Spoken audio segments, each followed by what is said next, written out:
দীর্ঘ 5 বছর পরে আমি হচ্ছে আমার গ্রামের বাড়িতে যাচ্ছি, আমার শ্বশুর বাড়িতে। ঠিক আছে, দেখেন সব কেনাকাটা ফাইনালি শেষ, এখন হচ্ছে প্যাকিং চলতেছে।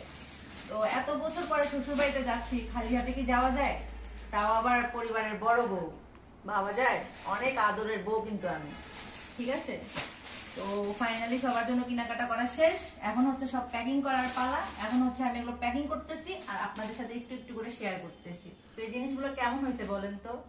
আমার কাছে কিন্তু অনেক বেশি ভালো লাগছে, ক্যামেরাতে কেমন বোঝা যাবে না যাবে জানি না, তবে আমার কাছে কিন্তু খুবই সুন্দর লাগছে। সবগুলো হচ্ছে শাড়ি কাপড়, তারপর হচ্ছে এগুলো ছোট সদস্য যারা আছে তাদের জন্য অনেক সুন্দর হয়েছে এই জিনিসগুলো কিন্তু। এই যে,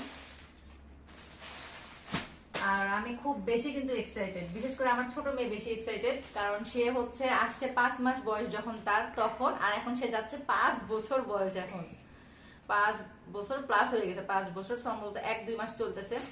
তো এখন সে যাচ্ছে, আমার চেয়ে বেশি তাকে দেখার জন্য মানুষ। আর এত বয়ান দেওয়া লাগছে না, এত বয়ান দিস মানে আপনাদের ভাই আমাদের বাড়িতে যাওয়ার বিপক্ষে, উনি হলো বিপক্ষ পার্টি, বুঝছেন? উনি যাচ্ছে না, তো এই জন্য।